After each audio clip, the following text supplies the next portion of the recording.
Ler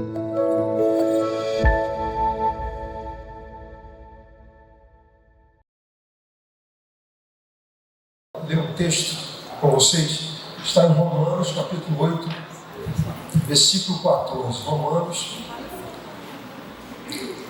capítulo 8, versículo 14.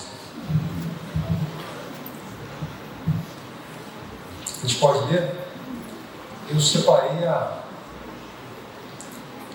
RA. Pois todos os que são guiados pelo Espírito de Deus são filhos de Deus. Vou ler de novo. Pois todos os que são guiados pelo Espírito de Deus são filhos de Deus. Pai, eu quero nesse momento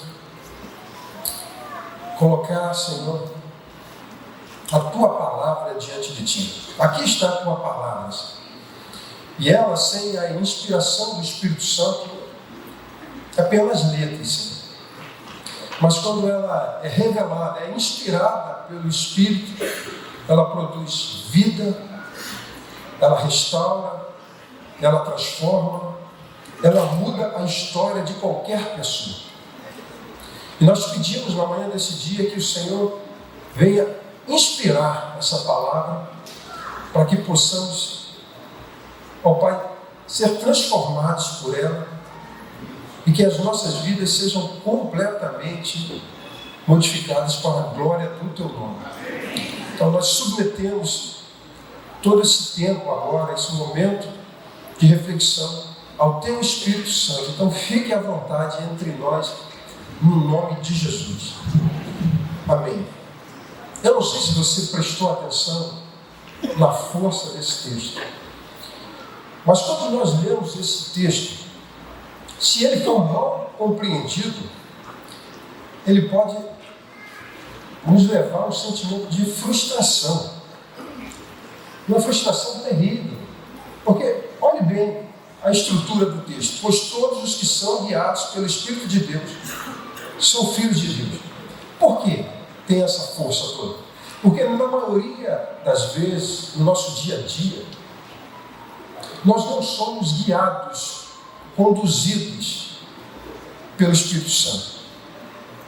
Nós somos guiados por muitas coisas. Não é assim? Mas na maioria das vezes nós não somos guiados pelo Espírito.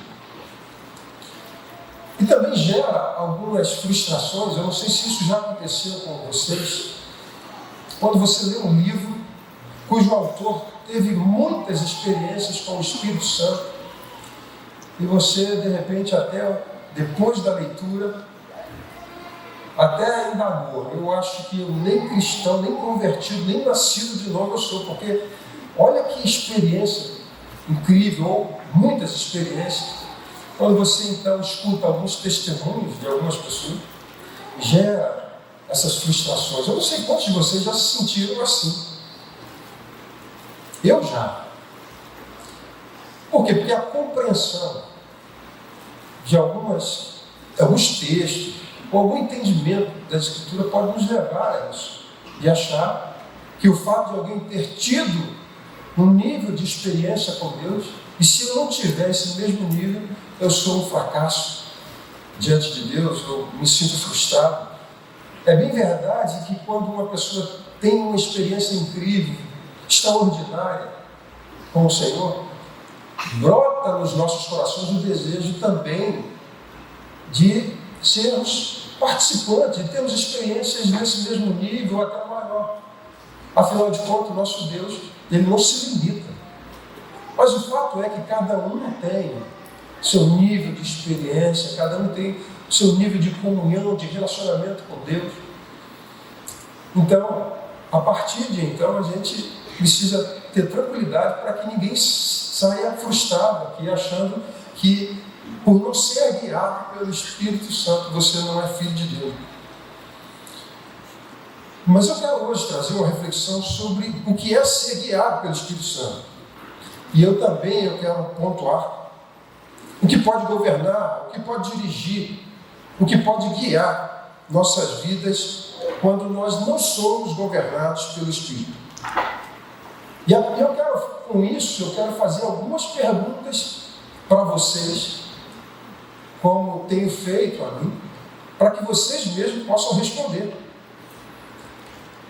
Porque, tendo uma clareza daquilo que Deus quer transmitir para a tua vida, eu creio em nome de Jesus, e eu fiz esse pedido para a Modesta orar por mim, para que eu possa transmitir, e que o Senhor alcance o fim proposto nessa palavra, e de uma maneira também sobrenatural. O Andres impôs as mãos ali, já orou também sobre a minha vida. Então, eu tive e estou tendo a convicção de que cadeias, prisões, amarras serão quebradas hoje em nome de Jesus.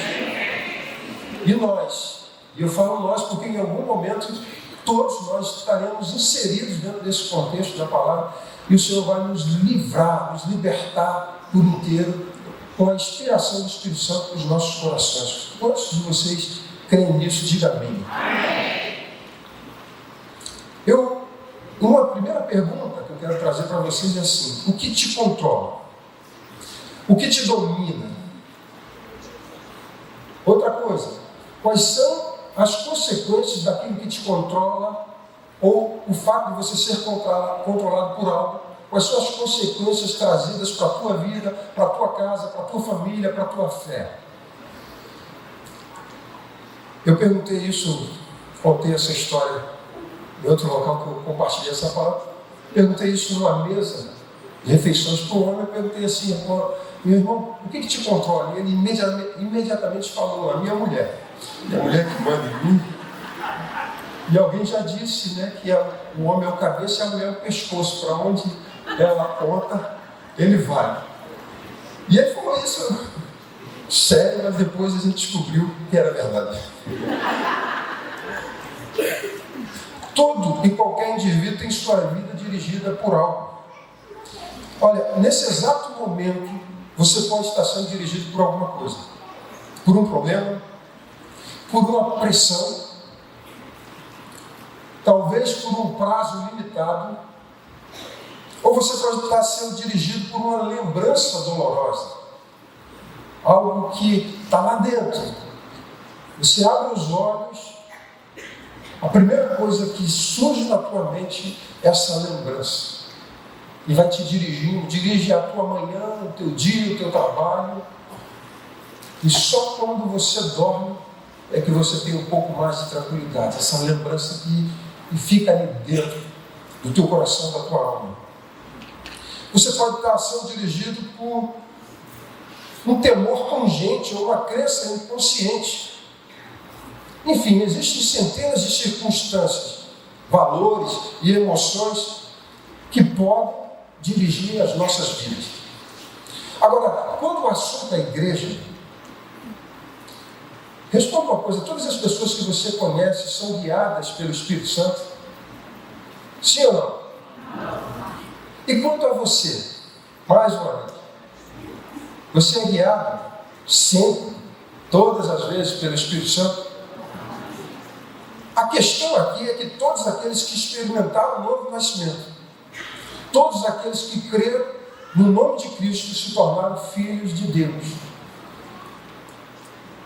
João capítulo 1, 12 diz assim: mas a todos quanto receberam, Deus e o poder de serem feitos filhos de Deus, a saber, aos que creem no seu nome.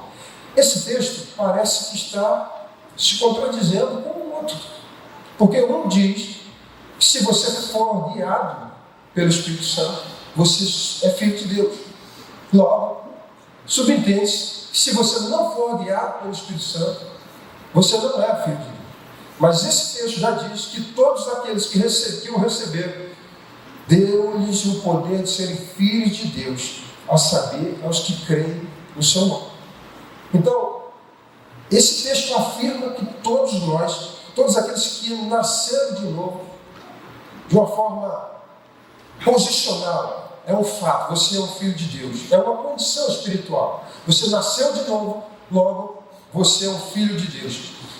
Mas como todo filho, toda criança ao nascer, nós esperamos como pai que ele desenvolva, a criança cresça, amadureça.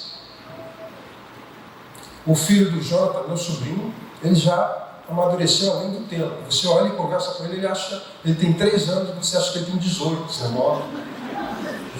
É impressionante. Interessante que no carro agora eu vim de carona e a mãe vem conversando com ele como se estivesse conversando com um adulto. Eu falei, ele entende tudo. Aí você fica radiante de saber que o seu filho está desenvolvendo, está crescendo.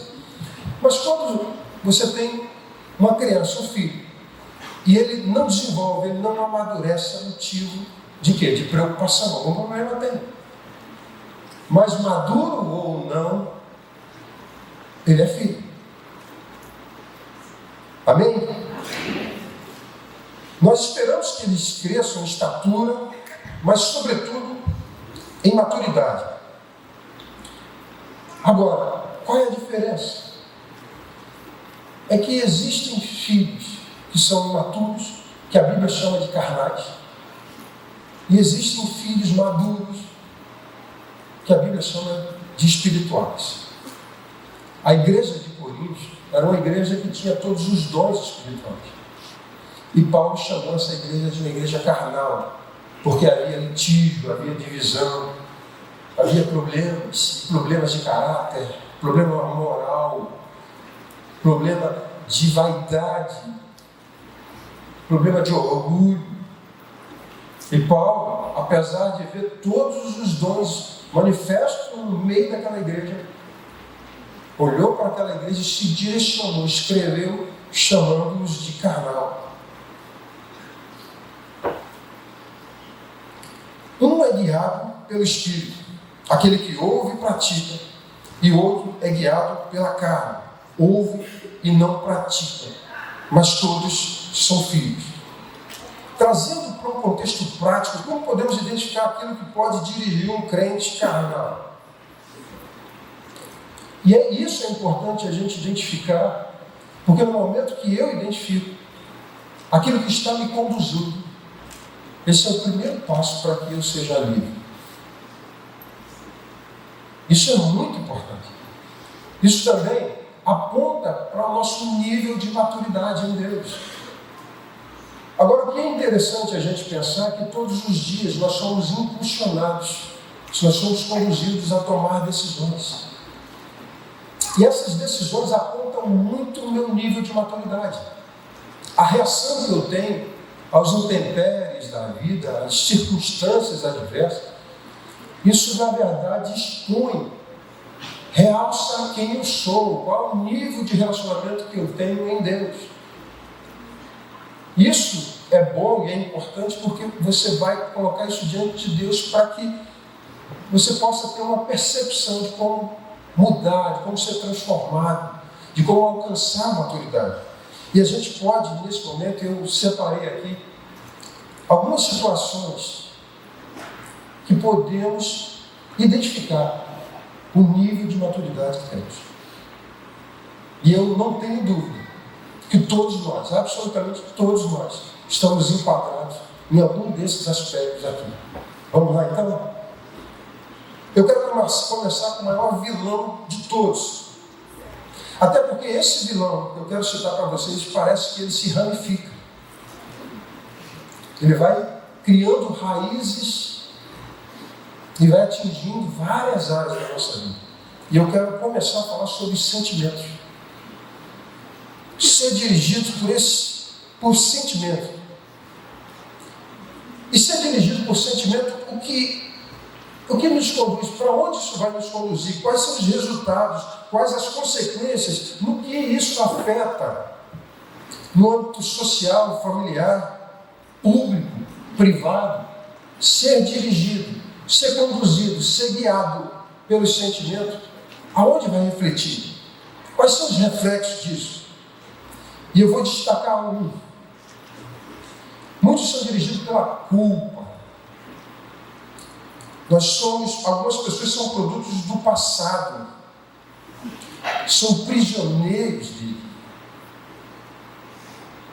Há pouco tempo, ouvindo um relato acerca de uma moça, ela já até entende que ela foi perdoada por Deus, mas ela não consegue se perdoar.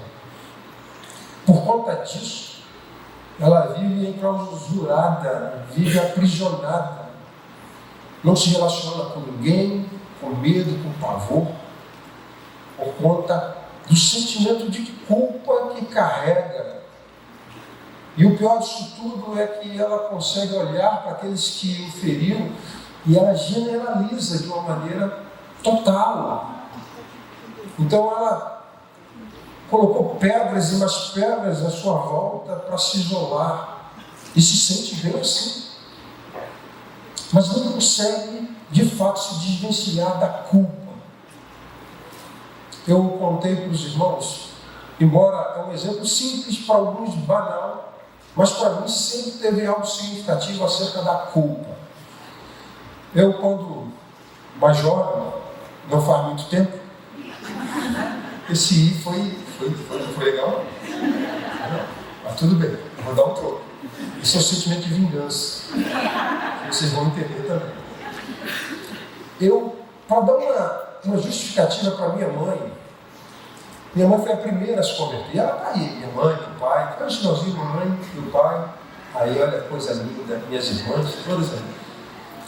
E minha mãe foi a primeira, então a gente foi criada ali na favela. E aí, queridos, para sair da rua, o Evangelho vai nos alcançando, né? Eu saí da rua, me converti na Assembleia de Deus, ali no campo de bambu, lembrei disso. Só que quando eu cheguei a uma certa idade, eu queria ser jogador de futebol, e como a Assembleia de Deus era muito rígida naquela época, eu falei, pô, se eu ao completar 12 anos, eu tinha que começar a usar calça comprida, e era obrigado. E aí eu acabei fazendo o seguinte, passou 12, eu não me batizei, 13, e aí eu decidi sair fora. Só que, para deixar o coração dela tranquilo, eu comecei a frequentar a católica. Foi meu nível. Mas era só para dizer que eu estava indo na igreja. Só que um dia, participando de uma das reuniões, havia um momento lá em que eles colocavam uma imagem de escultura e as pessoas faziam uma fila, ia até aquela imagem e davam um beijo.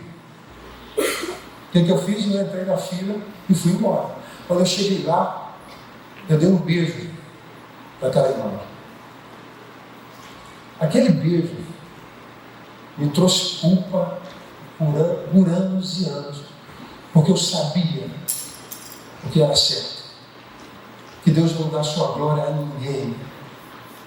Por pouco, por menor que seja, que tenha sido as minhas experiências, mas eu sabia onde estava a minha fé. Pelo fato de querer experimentar as coisas dessa vida ainda, eu sabia, porque foi plantada a semente no meu coração. E toda vez que eu lembrava daquela cena, e como eu estou falando com vocês, eu estou lembrando, como se fosse hoje, uma cena que me marcou, que me machucou, porque eu feri o Senhor.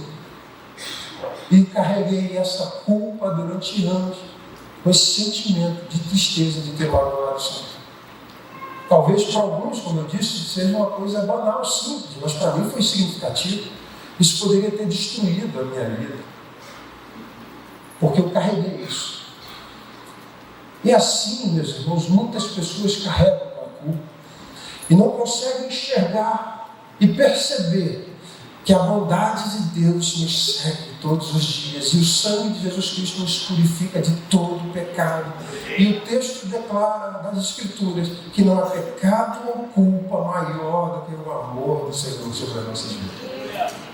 Mas se apegar aquilo que sai da boca de Deus é muito difícil quando você mesmo não quer se desvencilhar da culpa. Eu fico lembrando de Davi. Se você quiser saber um pouco sobre a alma de Davi, lê Salmo 32 e Salmo 51. Depois do pecado dele, ele mesmo falou, olha, os meus ossos é como sequidão de estio, é como um riacho que secou, não há vigor, não há força. A tua mão pesa noite e dia sobre mim. Sentimento de culpa. Até que a graça e a misericórdia o alcançou.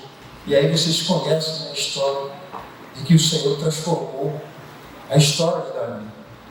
E ele já não precisou mais carregar essa culpa. Porque o pecado de Davi, ele se tornou notório, tornou público diante de toda a corte, de todo o povo.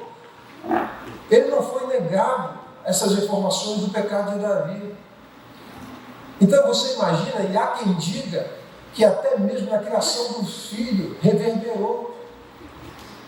Há quem diga que ele se sentia culpado até mesmo de disciplinar os filhos, porque talvez não achasse digno. Isso não é um fato, a gente não pode dizer, afirmar, mas pode conjecturar. Seguiu a sua história, a sua vida carregado de culpa. Pode ser. Muitas pessoas, e hoje a gente começou aqui com o Denis falando sobre gratidão. Não sei se foi o Denis ou se foi o Rafinha, mas lembrando de que todos nós temos motivo de gratidão. Mas tem gente que é conduzida, guiada, direcionada pela ingratidão. Não consegue ver nada de bom. Não consegue louvar ninguém, agradecer. Não consegue nem corresponder, porque ele carrega em si um coração grato. E, sobretudo, aqueles que não conseguem ser gratos a Deus. Foi citado aqui exatamente o fato de você já abrir os olhos e respirar. E deveríamos acordar já assim: Senhor, eu sou grato ao Senhor pelo ar que respiramos, pela minha família, pela tua bondade que está me seguindo, pelas tuas misericórdias que se renovam toda manhã. Sou grato pela esposa que tenho, pelo esposo que tenho, pelos filhos que tenho, pelos amigos que tenho, pela igreja que o Senhor me plantou. Obrigado, eu sou grato. E um dos nossos lábios deveriam ser o tempo todo lábios que pudessem expressar gratidão. Sobretudo quando você olha para o sacrifício de Cristo, que nós estávamos perdidos, condenados, inimigos de Deus, e Ele nos resgatou, e o preço que Ele nos comprou foi o preço de sangue. Nós deveríamos ser gratos todos os dias, porque merecíamos o inferno, Ele nos deu vida, merecíamos a morte, Ele nos deu vida, merecíamos sermos condenados pelos nossos pecados, Ele nos deu perdão, misericórdia e bondade. Amém, meus irmãos? Muitas pessoas são escravas do medo. Tem uma canção linda que eu amo muito. Nós não deveríamos ser mais escravos do medo. E é interessante que o medo escraviza, ele te prende, ele te freia, ele destrói o teu futuro, tuas expectativas, ele te paralisa. Falando de futebol novamente, não estou aqui me envaidecendo, porque senão vocês vão achar. Manuel Dória está aí? Não está aí. Era o único cara que poderia me defender nessa situação, o cara não está. Mas tudo bem. Quando jovem, há mais tempo, eu participei de uma escolinha de futebol aqui em Bangu, chamada Craque do Futuro. E fazíamos parte dessa escolinha. E o que acontece? Ele que me levou, já estávamos juntos, e começamos a participar ali. E a escola era do Vasco da Gama. Talvez tenha sido por isso que eu não quis seguir adiante, com todo respeito. Mas era, por incrível que pareça, eu joguei no Vasco, gente. Olha que isso aqui, vitória. Aleluia, o quê? Misericórdia, pelo amor de Deus. Eu estava sem noção, era a única opção que eu tinha. Poxa, como é que eu ia jogar contra disputar a vaga com o Zico? Não dá. Então, e o que acontece? Só que logo no início, eu acabei me destacando, e o que aconteceu? Logo o treinador me chama um mês e pouco lá de escolinha, ele me chama para jogar contra o time infantil do Vasco, e ali eles iriam selecionar jogadores dessa escolinha, logo de início. Só que o primeiro problema que aconteceu? Quando eu entro no ônibus, eu começo a ouvir alguns cochichos dos colegas, que eu não conhecia quase ninguém. Como eu disse, só conhecia o Manuel Dória. E aquilo ali entrou. Nós estávamos indo em direção ao campo. Quando eu escuto aquilo, tipo, chegou agora, o que ele está fazendo aqui? Já gerou um pavor. Quando eu desço do ônibus, já olho para lá, o time do Vasco de lá, eu já entro e fico mais apavorado. Porque agora eu já não tenho mais nenhuma pessoa que pudesse cooperar comigo, me apoiar, e ao mesmo tempo eu vejo ali uma coisa sem conhecer ninguém. E para piorar a situação, ele vem e me dá a camisa, porque nem todos iriam jogar, porque não dá. Me dá a camisa de reserva. Eu pego, visto o uniforme e o jogo prossegue. Quando ele me dá a camisa, a pressão sobe, porque outros que não receberam a camisa começaram a me criticar. Eu fiquei apavorado agora. Passou o tempo, melhor dizendo, nosso time tomou uma goleada e ele precisava de quem? De jogador. Aí ele olha para mim e me vê sentado no muro sem uniforme. E ele pergunta assim, o que houve? Eu falei, não vou jogar não. Ele, eu joguei talvez uma oportunidade da vida por conta do medo, do pavor que paralisa. Talvez eu não tenha alcançado nenhuma outra oportunidade que eu perdi por conta do medo. E eu não sei se você já passou por situações semelhantes a essa, ou de repente, do teu jeito, da tua maneira, amedrontado com tudo. De repente são questões que o próprio Deus já falou para você prosseguir, mas você tem medo. Você de repente está igual Elias numa caverna, que teve coragem, ousadia em Deus, de matar 450 profetas.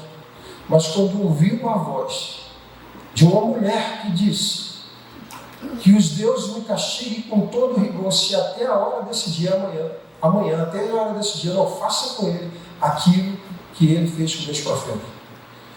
Interessante que quando ele ouviu isso, ele ficou apavorado, esqueceu do Deus que estava sobre ele.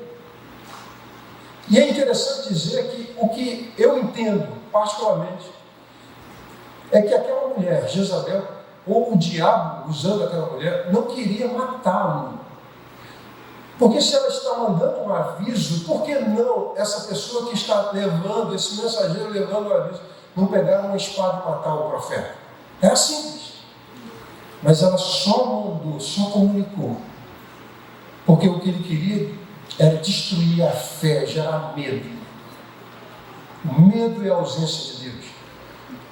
Adão, tive medo e me escondi. Por quê? Porque pecou, se afastou de Deus. E esse medo faz com que a gente se esconda, se aterrorize, se coloque dentro de um quarto, fique encavernado, aonde ninguém possa te ver. Isso vai te empurrando anos e anos. Quando na verdade nosso Deus é aquele que lança fora todo o medo. Com o Senhor na nossa frente, a quem temeremos? Mas o que nos falta? Que tipo de compreensão, de revelação nos falta para que a gente possa largar esse medo, esse pavor que tanto nos aterroriza? Eu teria muitos e muitos exemplos meus acerca do medo que me travaram, que me estagnaram.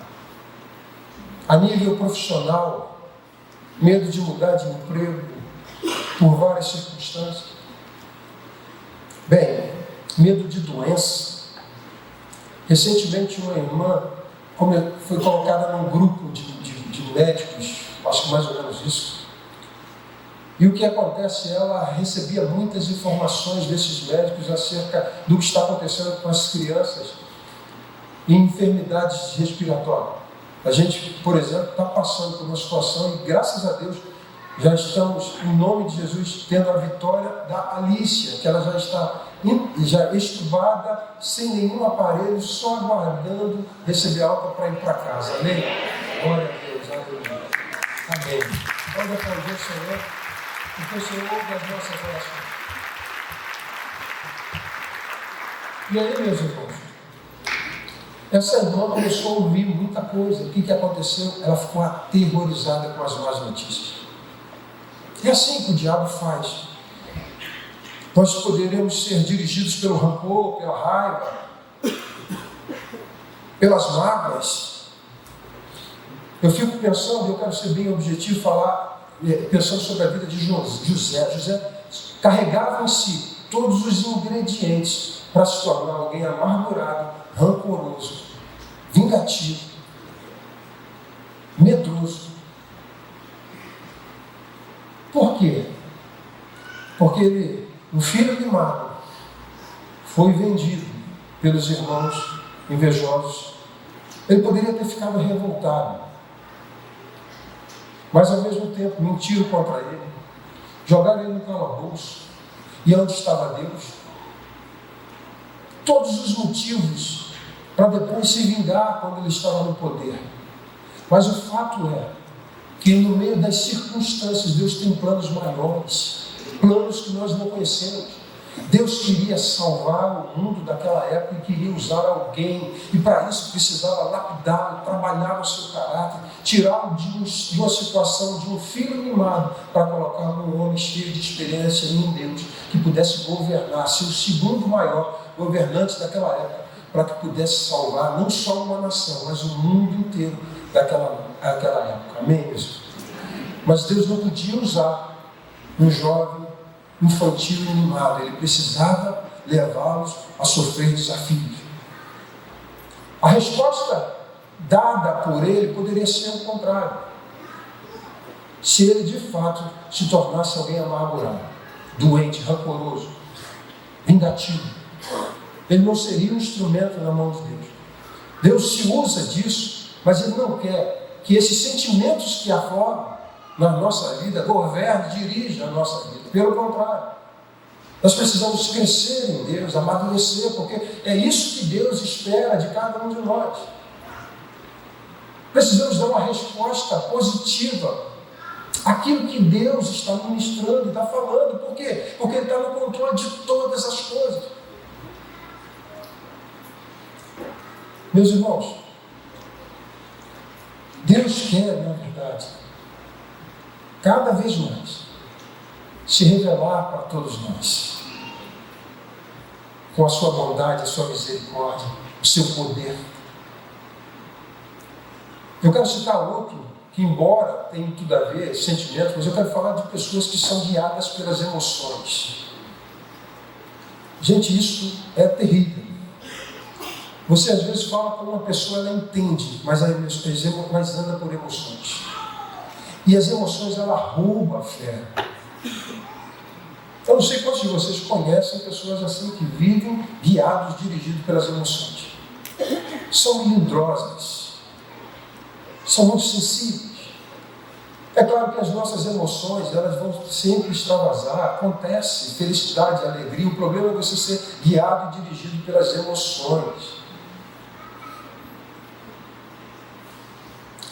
Quantas pessoas são guiadas pela amargura, pelo materialismo? Eu poderia citar outras coisas, mas talvez eu não precise, porque de repente você mesmo já identificou alguns dirigentes seus, coisas que podem nos governar. Materialismo, o fato de querer ter aprovação das pessoas. Gente, como isso acontece?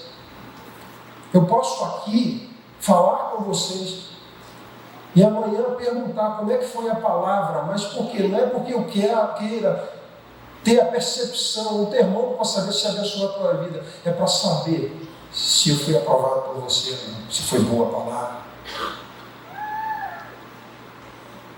A música, nós podemos ser dirigidos, filhos, por exemplo, ser dirigidos pela aprovação dos pais. Quando eu lembro dessa citação, eu lembro de Jesus. Claro que alcança em 3 aspectos. Jesus, ele é conduzido pelo Espírito Santo ao deserto, para você entender uma coisa. Deus já querendo trabalhar na maturidade de Cristo. E ele é levado pelo Espírito ao deserto, e a primeira coisa que Satanás fala para ele é o seguinte: se tu és filho de Deus, transforma essas pedras em pães. Depois de 40 dias de jejum, ele teve fome. Uma fome provavelmente avassaladora. Trazendo para um contexto espiritual, é o seguinte: que tipo de fome vai te dirigir para que você tome uma decisão, inclusive de ter que transformar pedras em pão para atender a tua necessidade? Fome de quê? Fome do prazer, seja lá o que for. O fato é que Jesus foi experimentado nessa área. Se quer saber sobre a questão da aprovação, ele foi elevado ao alto do pináculo e disse assim: se tu és filho de Deus, pula daqui. Porque está escrito que dará ordem aos seus anjos para que você não tropece em nenhuma pedra. O que Satanás estava intentando contra Jesus era o seguinte: olha, você veio para ser visto, para ser reconhecido, e aonde você está, ninguém vai te ver, ninguém vai te notar. Então você precisa fazer uma coisa louca, uma coisa estranha, esquisita, que ninguém fez, para que as pessoas te notem, te reconheçam, te aplaudam, te reconheçam mesmo de fato. E Jesus repreendeu Satanás com a palavra. Da mesma maneira, no outro nível de tentação, foi o seguinte: olha, está vendo os reinos da terra, todos eles te darei, se você se prostrar e me adorar. Você veio para ser rei e eu o farei. É a fome de querer poder, de querer ter a qualquer custo, e muitos, por conta disso, por conta desses sentimentos, fizeram um pacto com o diabo. Jesus veio para ser rei e não precisou ajoelhar nos pés de ninguém para alcançar isso, porque o próprio Deus lhe deu um nome que está acima de todo nome, e ele está acima de todo principado e potestade, porque ele não se curvou a nenhum sentimento carnal que pudesse fazer com que ele desfocasse a sua jornada daquilo que Deus havia estabelecido. Poderia citar também Jó, estava bem, na boa, e o Senhor decide prová-lo.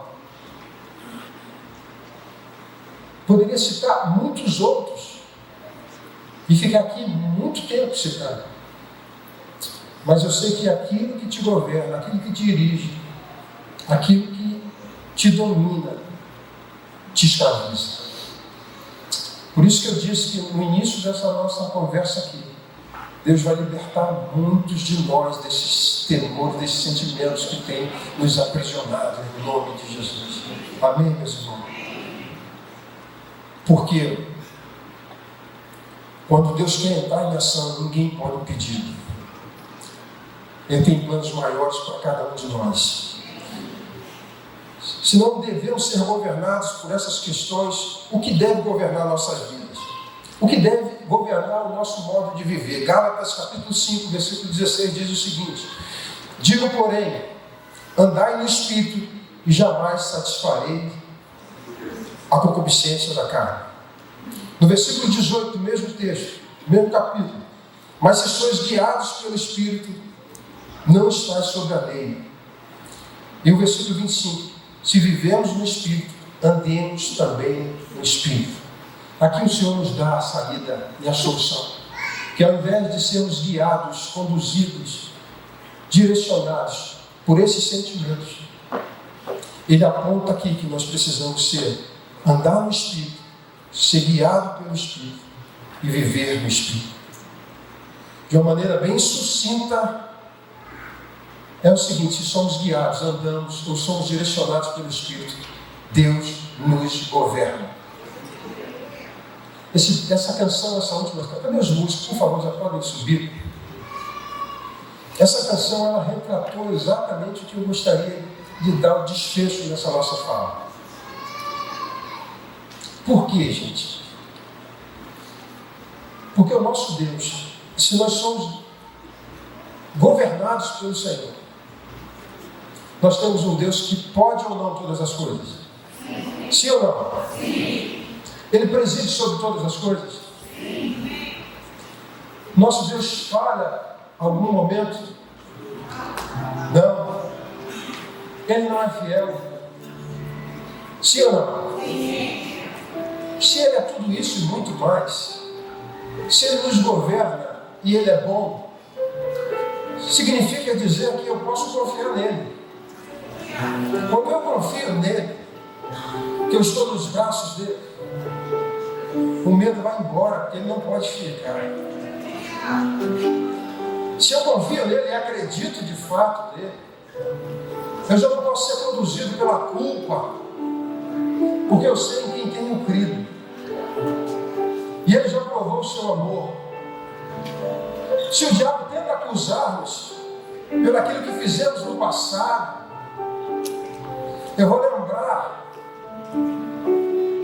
que ele mesmo declarou que se porventura nós pecarmos, nós temos um advogado, que ele é fiel e justo. Nós temos o sangue de Jesus que podemos lançar mão dela, do sangue de Cristo, a todo momento na nossa vida, quando nós falhamos na nossa caminhada. Se nós compreendemos dessa bondade e misericórdia de Deus, sabemos que Ele é o governador supremo sobre as nossas vidas, não vamos carregar raízes de amargura dentro de nós. Absolutamente. Pelo contrário, esse Deus é capaz de arrancar tudo isso que não presta da nossa vida. Gente, tendo Jesus como autor, como governante supremo sobre as nossas vidas, nós só temos que nos lançarmos nos braços desse Senhor e viajar e prosseguir na nossa jornada cristã. Eu sei que ainda as circunstâncias adversas virão sobre nós. O medo vai tentar nos aterrorizar. A amargura, a falta de perdão, tudo isso vai nos assolar e nos assombrar. Mas eu e você precisamos derrubar os nossos muros, enfrentar os nossos monstros pelo poder do Espírito Santo.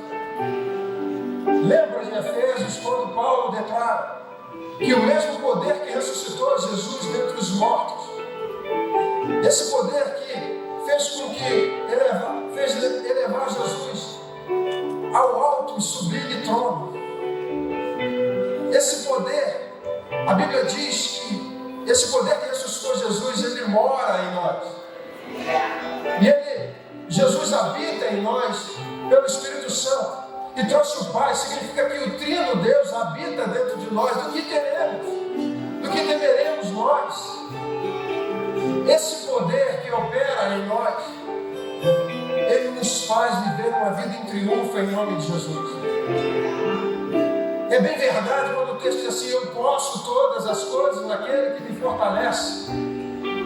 Isso não está ligado à teologia da prosperidade, que eu posso ganhar tudo e fazer tudo porque ele me fortalece. O que ele está dizendo assim: eu posso perdoar porque ele me fortalece, eu posso amar porque ele me fortalece, eu posso arrancar toda a raiz de amargura porque ele me fortalece, eu posso andar em triunfo porque ele me fortalece, eu posso me colocar de pé na presença de Deus sem culpa nenhuma porque ele me fortalece. Você vai ficar de pé em nome de Jesus, disposto a destruir esses monstros que têm escravizado você? Uma das coisas, isso já está categórico, está certo. Mas você vai precisar conhecer esse Senhor.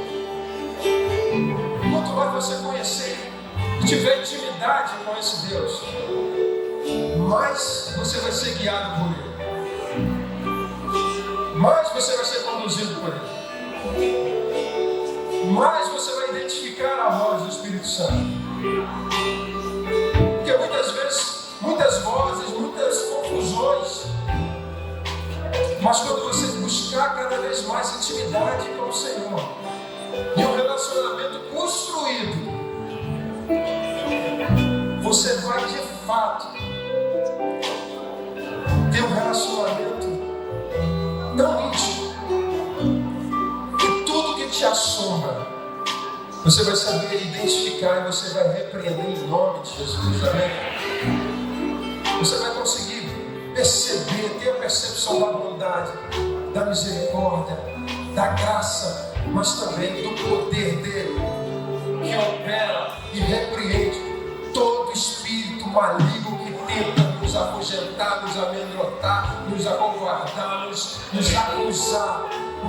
você em quem tenho crido, e no fim ele se levantará em meu favor, e os nossos inimigos cairão por terra em nome de Jesus.